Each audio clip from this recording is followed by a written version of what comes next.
After owning the Pocket 6K Pro for a year, there's 6 tips that I want to share with you.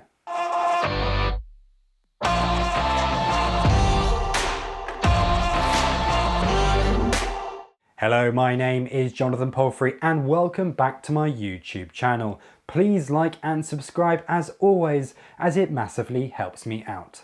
Now today I want to share with you my top 6 tips for using the Blackmagic Pocket 6K Pro that you may have not thought of. These are things that I've just learnt from using the camera over the past year.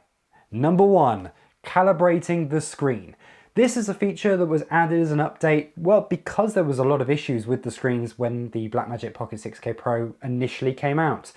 There was the whole blue tint of death that was ruining so many Blackmagic screens, including my Pocket 6K as well.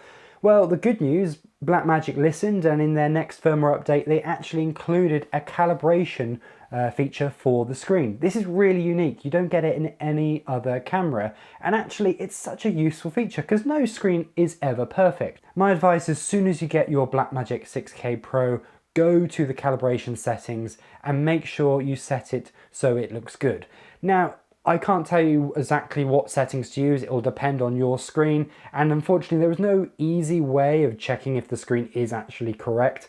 The best advice I can give is compare it to other screens. Compare it to what you're going to be, say, editing on, for example. Or if you're shooting with another camera, it makes sense that those two match as much as possible. So at least you have a point of reference. You know what you're getting across the board when shooting and editing.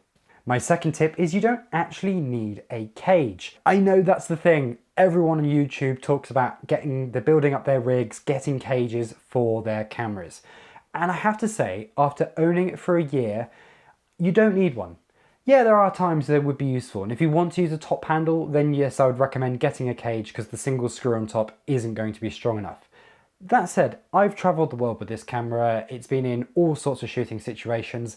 I've not felt that it's going to fall apart or there's going to be issues by not having a cage. And actually, do you really need all those attachment points? It's quite a thick camera already, so I find when you add a cage on, it just makes it a bit more clunkier and a bit harder to use. And for me, it just didn't need it. The only thing I've actually found that I've added to the camera is a very small and cheap small rig hot shoe adapter, just so that I can put like the Rode Wireless Go microphones on there easily. And also, because we use the Ronin S2, I found it very hard to make sure that the mount stayed still when using it on the gimbal. So we actually bought the small rig plate adapter for the RS2, which I've got a review, which you can watch above my head. That works really well and it makes a big difference, and then we just use the Swiss plate on all our tripods, so you can easily move from gimbal all the way across to tripod. Whether you choose to use that plate or not, the camera already has 2 mounting points underneath, so it's a really secure connection when you attach your plate. My third tip is what resolution and codec should you be shooting on? Personally, I think 5.7K at Q5 is pretty much perfect for everything. The Q5 is incredibly compact in terms of file space actually. I thought it would be a lot bigger than say 8:1 or 12:1, but actually, especially when you're using a lot of situations like this where there's not much movement going on in the frame, it keeps the data rates nice and small. But you know it's there, it can bump it up when needed. The quality, I've not seen any issues. That is a video that I've got coming soon where I'll be comparing every single bit rate and resolution in the camera to see if there is any differences. But I can tell you from just using it in real world situations, that works absolutely fine. When it comes to resolution, well, we've gone with 5.7K for 3 reasons actually. First off, the file sizes are a bit smaller. 6K produces bigger files, so do you really want that extra file size for just slightly more resolution? Especially when you're talking about the differences between 5.7K and 6K, which already are both huge, and you just don't need that much more resolution. The second reason is for when shooting in high frame rates. In 6K, I think you're limited to just 50 frames, while in 5.7K, you go up to 60. Yes, it is only a small increase, it's only 10 extra frames. Those extra few frames make a big difference, and I'd rather lose a little bit of resolution to gain the extra frames. Thirdly, and arguably the most important reason, is it actually improves rolling shutter performance. The slightly cropped sensor performs a lot better at 5.7K than it does at 6K. So for that reason alone, it's probably good to go 5.7K over 6K. Of course, you are cropping the sensor, so you are going to lose some field of view. It's just something you've got to be aware of when choosing what lenses you are going to use. Tip number 4, and sort of linked to cropping sensors actually again. So the sensor size of the Pocket 6K Pro is a Super 35, but it's actually a slightly smaller Super 35mm sensor compared to what you get on other cameras like the Canon C70, for example. So what that means is your field of view is going to be a bit smaller on equivalent focal lengths. It's just something you've got to be a bit aware of on the wider end, and especially if you're also shooting 5.7K. You are going to notice quite a difference in field of view when shooting, say, 18mm on a Sigma 18-35 on a Canon versus on a Blackmagic Pocket 6K. So that slight difference is just another thing you need to be aware of, especially at the wide end. When you're doing interviews and things, it really doesn't make any difference. Yes, maybe you're losing a little bit of positioning and options for interviews, for depth of field and separation.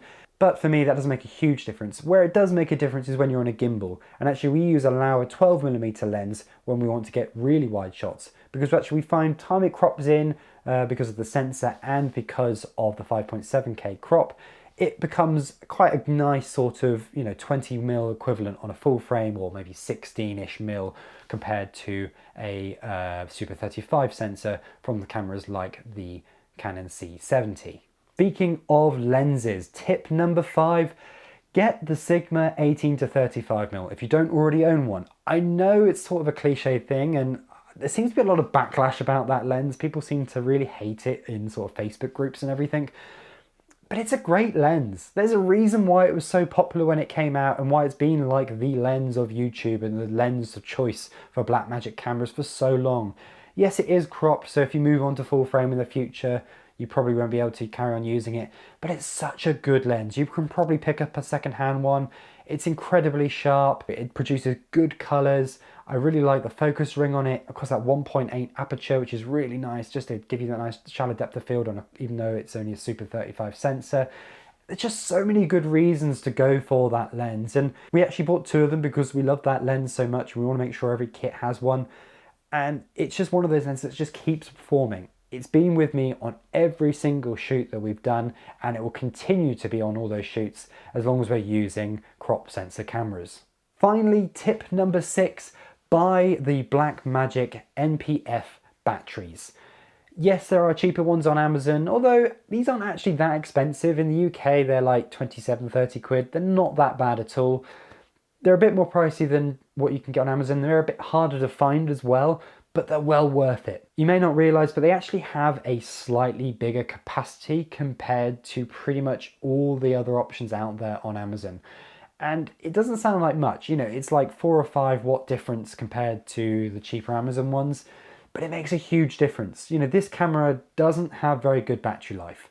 You're already trying to eke out every little bit you can, and these batteries really help. They make that bit of difference that I really notice when I go from using an Amazon sort of branded battery to using the Blackmagic branded camera batteries. It makes a big difference. Like just that extra 10 minutes of battery life when using it on a gimbal, for example, just saves you from that additional change in the day that you have to do. It's 1 or 2 less batteries you need to have in your camera bag. So if there was one thing I'd definitely say you need to be doing, is to be picking up those Blackmagic NPF batteries. So I hope you have found these tips useful. If you have, please like and subscribe to my channel, because there's way more of this to come. I'd love to hear comments from yourselves, whether or not you have got any other tips you'd like to share with people online, because I'm sure there's many that I've missed, but that's exactly what I have found from using this camera over the last year. Thank you very much for watching. I'll see you next time. Goodbye.